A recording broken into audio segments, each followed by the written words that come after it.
Bonjour chers amis, j'espère que vous allez bien.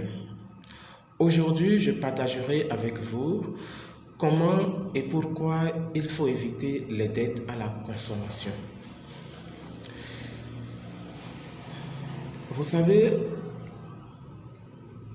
Robert Kiyosaki, d'accord, célèbre investisseur et auteur du livre de Père riche, Père pauvre, est connu pour ses idées sur l'argent et l'investissement. L'un de ses principaux conseils financiers est d'éviter les dettes à la consommation et de plutôt utiliser les dettes pour investir dans des actifs qui génèrent un revenu. Les dettes à la consommation sont des dettes contractées pour acheter des biens et des services qui ne génèrent pas de revenus. Il peut s'agir de dettes de cartes de crédit, de prêts personnels, de prêts automobiles et de prêts étudiants.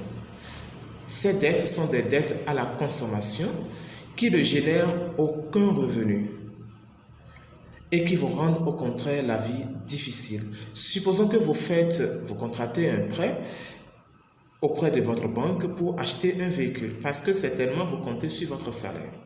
Okay? Vous allez peut-être chercher, vous allez peut-être négocier avec votre banque à rembourser cet argent sur peut-être 5 ans, voire 10 ans. Pendant que le véhicule que vous avez acheté perd encore sa valeur. Parce que vous ne pouvez plus le revendre après et gagner une plus-value. Vous voyez? Donc, ces dettes, on les appelle des dettes à la consommation. Vous contractez peut-être un prêt pour étudier. Je sais que ça se fait dans les pays développés, aux États-Unis et consorts. Je me rappelle, il fut un temps où la situation était devenue très compliquée pour les étudiants qui ont contracté un prêt pour faire leurs études, pour financer leurs études. Et à un moment donné, ça devient très compliqué parce que tu te vois dans le négatif. Et tu es obligé d'avoir recours à une autre source de revenus pour rembourser ton prêt étudiant que tu as eu à faire pour financer tes études. Ça, c'est aussi une dette à la consommation.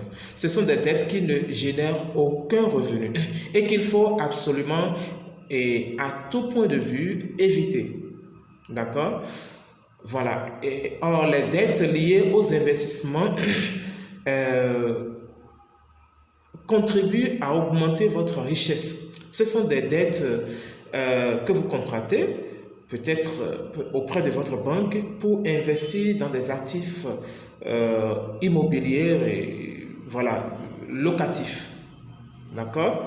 Ces biens vous permettront de générer des revenus passifs et de garantir une source de revenus constante. Voilà. Le conseil de Kiyosaki consiste à éviter les dettes à la consommation et à utiliser plutôt les dettes pour investir dans des actifs qui génèrent un revenu. En d'autres termes simplement, il recommande d'utiliser l'argent emprunté pour investir dans des actifs qui rapportent un revenu supérieur à celui que vous payez pour rembourser la dette. Par exemple, un exemple d'actif qui génère un revenu est l'immobilier, comme je l'ai dit, d'accord? L'immobilier locatif. En investissant dans une propriété locative, vous pouvez utiliser l'argent emprunté pour acheter la propriété et rembourser la dette grâce au loyer perçu. D'accord? Supposons que vous trouvez une source de financement propre à vous-même, même si vous n'avez pas de garantie, d'accord? Vous trouvez une source de financement, vous avez eu la chance de trouver une source de financement qui vous permet de construire, d'accord? Peut-être, une maison locative et vous la mettez en location, d'accord?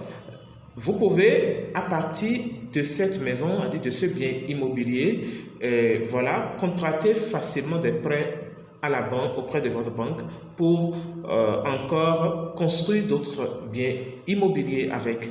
Parce que le premier bien immobilier que vous aurez acheté constituera une garantie, d'accord? Donc, pour votre banque surtout. Vous voyez, donc c'est en quelque sorte ça. Il faut comprendre aussi, ok, que si le loyer couvre les remboursements de la dette et les frais d'entretien, vous pouvez générer un revenu mensuel supplémentaire. C'est très simple en fait. Oui, parce que le premier bien immobilier que vous auriez acheté, d'accord, peut-être c'est pas un prêt que vous avez contracté pour construire ce bien immobilier avec. Donc, les revenus que vous allez générer, d'accord, à partir de ce bien immobilier vous permettront de rembourser votre banque sur le prêt que vous avez eu à faire, en fait, que vous aurez à faire prochainement. Donc, la banque se sent à l'aise avec vous. Voilà. Un autre exemple d'actif qui génère un revenu est l'investissement dans les actions ou des fonds indiciels.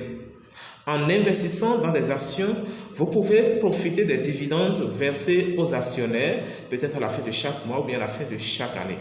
D'accord? Et de l'appréciation de la valeur des actions au fil du temps. Ok, une action que vous avez peut-être achetée à, disons, $50, cette action peut prendre de la valeur et se retrouver à $100, $200, voire $500 dans 5 ans, 10 ans. Vous voyez un peu?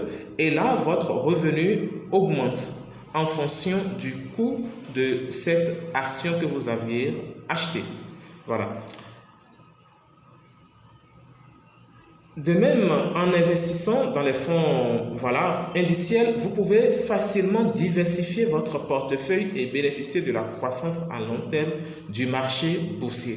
Je pense que j'avais partagé déjà sur la chaîne des actions à forte capitalisation boursière. D'accord? En utilisant les dettes pour investir dans des actifs qui génèrent un revenu, vous pouvez créer un effet de levier financier qui peut augmenter votre richesse à long terme. Cependant, il est important de noter que l'utilisation de dettes pour investir comporte également assez de risques. Si vous n'êtes pas en mesure de rembourser les dettes, vous pouvez vous retrouver dans une situation financière très difficile et très néfaste pour vous. Il est important de bien comprendre les risques et les avantages de l'utilisation des dettes pour investir. Il est également important de choisir des actifs qui génèrent un revenu stable et de gérer votre investissement de manière responsable. Voilà. En fin de compte, eh bien voilà, le conseil de Robert Kiyosaki est d'éviter les dettes à la consommation et d'utiliser plutôt des dettes pour investir dans des actifs qui génèrent un revenu. Voilà, cela peut être vraiment un moyen d'augmenter votre richesse à long terme. Cependant, cela nécessite une compréhension approfondie des risques et des avantages de l'utilisation des dettes pour investir. Merci et à très bientôt. Si vous avez aimé la vidéo, likez-la, laissez-moi un commentaire, ça me motive et abonnez-vous à la chaîne pour recevoir de nouvelles vidéos. Merci.